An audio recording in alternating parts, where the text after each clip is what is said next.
Now kaning pagpangumpisal bro, unsa man gyud kini no, nga doktrina nato sa simbahang Katoliko, unsa ka importante ang pagpangumpisal bro? Okay, mahinungdanon kayo ang pagpangumpisal para sa doktrina sa simbahang Katoliko sa mga binunyadagang Katoliko. Una, diha sa atong pagkabinunyagan, na kabot nato ang kaluwasan. Na sulob nato ang sanctifying grace mo nang gisuotan ta og panaptong puti, no? Nga hulagway sa atong kalag. Pero kining panaptong puti nga gisuot nato sa bunyag nga atong nadawat, sanctifying grace, mawala ni sa usa lang ka mortal nga sala. Oh, bugat nga sala, mortal nga sala, mawala na Hebreo Kapitulo 10, versikulo 26, Isaiah 56:11. Now, kung makamug na tag mortal nga sala, mawala ang sanctifying grace, dili na ta pwedeng mga lawat pa. Kay unang Korinto Kapitulo 11, versikulo 26-27, si bisan kinsa nga mudawat sa lawas ug dugo sa Ginoo sa paagi nga dili takos, nakasala batok sa lawas ug dugo sa Ginoo.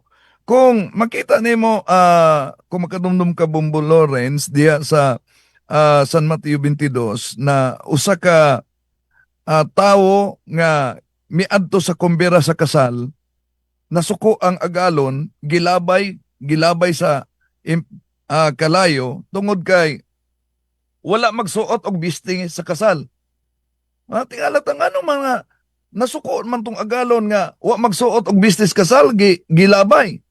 Tungod kay ang kultura sa mga Hodyo, kung imbitahon kag kasal, diha sa pultahan pa lamang doon na biste nga giandam para sa kasal og suot.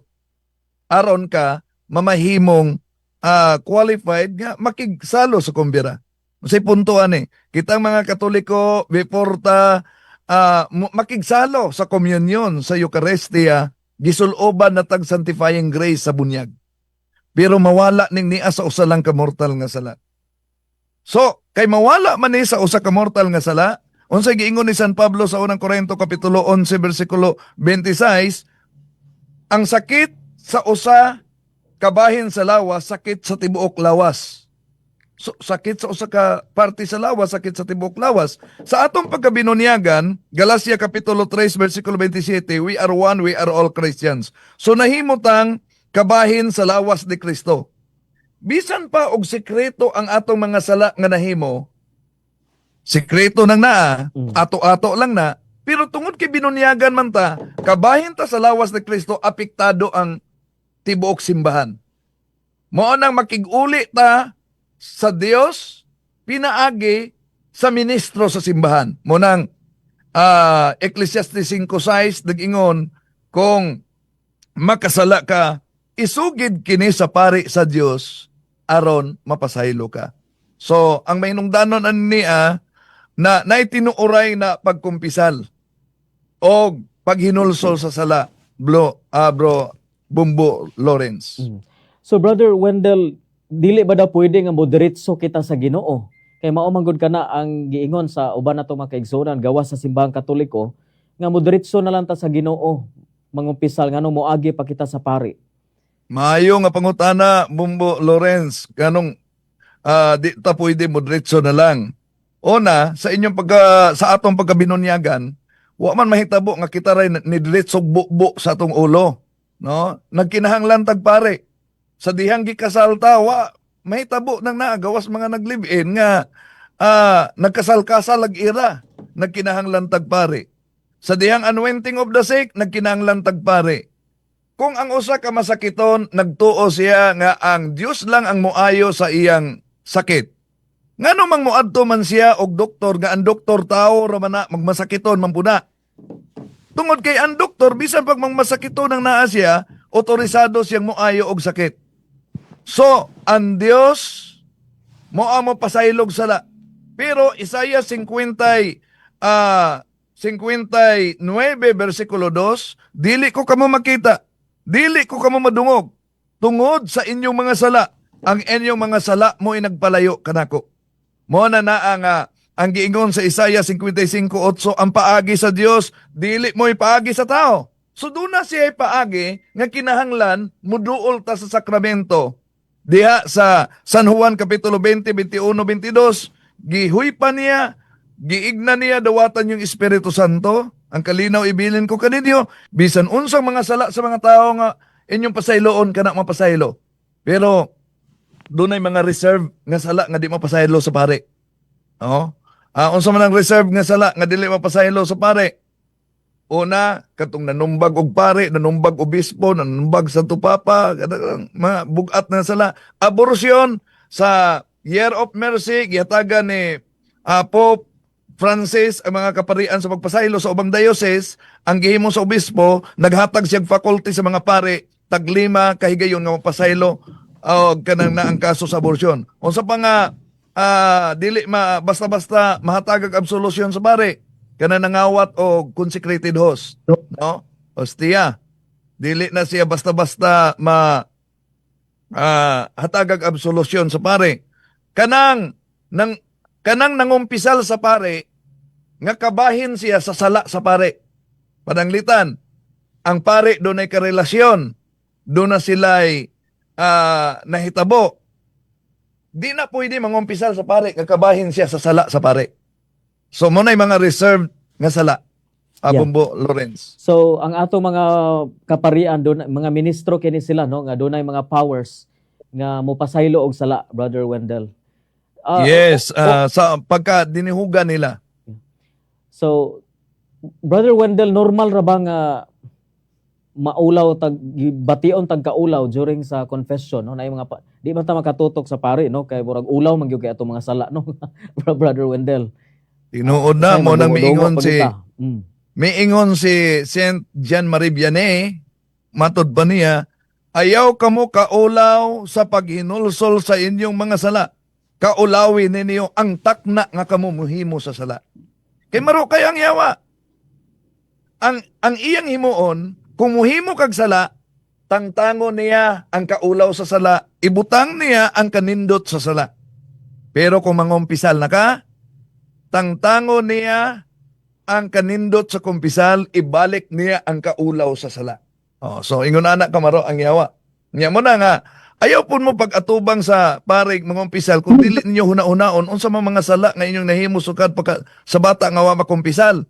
Unya, ang kumon ra ba nga sala nga dili kayo ikumpisal sa kadaghanan, Bumbo Lawrence? Kanang sala sa vote buying bitaw panahon sa eleksyon? Sa Katikisim of the Catholic Church 2409, kuan man na, sala man ang naa siya. Unya sa section 261 sa atong Omnibus Election Code, vote buying, vote selling, sala nang naa. Pero daghan kayong mga nagtuo nga dili na sala, wala mangumpisal ana. No? So muna nga, i-evaluate ninyo 7 capital sins, 10 commandments. Ang uban wala na gana listahan, bro. Huwag dala tag listahan dito kay basig malimot tas mga sala nato nga wa na to masugid ba sa isa ka tuig na to nga mga sala. Kay kaisa ra ta. Dapat. Mo na kumuanha mo diha sa Divine Mercy, dunay lista diha. Diha? Divine i-check na lang ninyo. May bawaan ninyo, sex outside marriage, paggamit contraceptives, mga pagduol sa albularyo, mga anting-anting, habak, mga superstitious beliefs, doon na ba'y Domingo nga wa makasimba. Mortal sin naman ang naa siya. Usa lang ka Domingo. Unya doon na ba'y mga piyestang iglilihi nga wa makasimba. Ubugat naman na naa siya nga sala. So, dapat i-check ng naa siya. Lalo na, yung gingon nato kaganiha, ang gitawag og vote buying panahon sa eleksyon. Sala ano man? Na. Yeah. Bugat man na. Brother Wendell, what if si Father ang pare kay makasasala pod? Yeah. Kung ang pare nakasala, wa na magpasabot, di siya makapasaylog sala. For example, ibutang lang nato na example, ang pulis nga drug addict, sala na. Pero makakita nag-addict, makadako pa nag-drug addict. Nga naman, kay person in authority siya. Ang huwis nga kurakot, sala na. Pero magdesisyon siya kurakot, balido gyapon iyang desisyon kay person in authority man siya. Ang pare, yes, mo pong ang pare mangumpisal. ang pare makasasala, apan dili ang iyang pagkatao mo ang magpasaylog sala, kundi ang gahom nga nadawat niya panahon sa ordinasyon. Mo na Juan Kapitulo 20, 21, 23, bisan unsang mga sala sa mga tao inyong pasayloon, kana mapasaylo. Yeah. So importante gyud kaayo no ang Sacrament of Confession, Reconciliation in panahon sa Holy Week niining Semana Santa. Kapila man kita mangumpisal bro sa isa ka tuig? Ang ubang mga santos nangumpisal sila kada semana. Ah, grabe. Ang ubang mga santos sa among rule of life kada bulan man may. Ang uban naagi kada semana. Ngano man nga dapat kada bulan mangumpisal. Tungod kay due to the explosion of the original sin, naamang gutay concupiscence.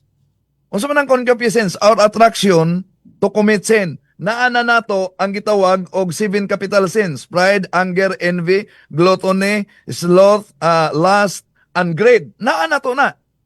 Dili na maguba sa ato lang kaugalingon. Sa unsa man nato na pagguba, makanunayon sa mga sakramento sa simbahan.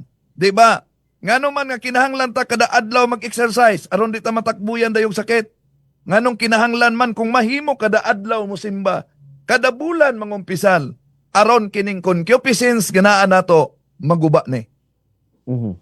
All right, so Brother Wendell, unsay imong hagit karon? Lastly imong hagit sa ato ang mga kaigsoonang Katoliko niining panahon sa Semana Santa niining Lunes Santo, Brother Wendell. Yes, ayaw kalimot mga kaigsuonan nga naminaw karon, when the first mass was instituted by Jesus Christ, gisaulob niya ang unang misa. Doon na pa'y usa ka apostol na possessed, si Judas. Yeah? So, nga niining Semana Santa, dili ta mahimong Judas. Munang giauhag ta sa papangumpisal, giauhag ta sa balaan. Akong panawagan o uban sa atong mga kaigsuonan, lain-lain man ang atong ambisyon sa kinabuhi, dapat mga ambisyon taglabaw pa niini. Dili lang ang simana mo masanta. Dapat ang atong pamilya ug ang atong kinabuhi mabalaan. Kay kung kana ang atong ambisyon, sigurado yung ihatag na sa Dios para nato. Nganuman, nahiusa sa iyang ambisyon. Unang Pedro 1:16, pagbalaan mo, kay ang Diyos balaan man. Yun lang, Bro Lawrence, nga sana dili mahimong ang simana lay balaan, kung dili lakip ang pamilya ug lakip kita. All right. Daghan kayong salamat Brother Wendell Talibong.